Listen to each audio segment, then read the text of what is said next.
Hi hello friends, இன்னைக்கு யூஸ்ஃபுல்லான 10 சமையல் குறிப்பு மற்றும் வீட்டு குறிப்பு இருக்கு. ஆப்பத்துக்கு மாவு கலக்கும்போது சிறிது கோதுமை மாவு சேர்த்து ஆப்பம் செய்தால் ஆப்பம் காய்ந்து போகாமல் பஞ்சு போல இருக்கும். துருவிய தேங்காய் எடுத்து சிறிது நேரம் கொதிக்கும் நீரில் போட்டு அதன் பிறகு தேங்காய் பால் எடுத்தால் தேங்காய் பால் கெட்டியாக இருக்கும். முதுகு வலி இருந்தால் பாலுடன் வெள்ளை பூண்டு காய்ச்சி இரவில் குடித்து வந்தால் முதுகு வலி குணமாகும். பூரிக்கிழங்கு செய்யும் போது கடலை மாவுக்கு பதிலாக பொட்டுக்கடலை மாவு சேர்த்து பூரிக்கிழங்கு செய்தால் பூரிக்கிழங்கு சுவையாக இருக்கும்.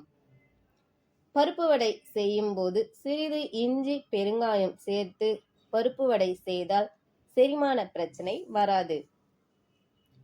பாகற்காய் கசப்பு தெரியாமல் இருக்க சிறிது உப்பு கலந்து அரை மணி நேரம் ஊற வைத்து செய்தால் கசப்பு தெரியாமல் இருக்கும். மீன் வறுவல் செய்யும் போது சிறிது ரவை சேர்த்து மீன் வறுவல் செய்தால் மீன் வறுவல் முறுமுறுப்பாகவும் சுவையாகவும் இருக்கும். சோளத்தை வேக வைக்கும் போது சிறிது சர்க்கரை சேர்த்து வேக வைத்தால் சோளம் இனிப்பாகவும் சுவை இன்னும் கூடும். புட்டு செய்யும் போது வெள்ளை சர்க்கரைக்கு பதிலாக நாட்டு சர்க்கரை சேர்த்து புட்டு செய்தால் புட்டு சுவையாக இருக்கும்.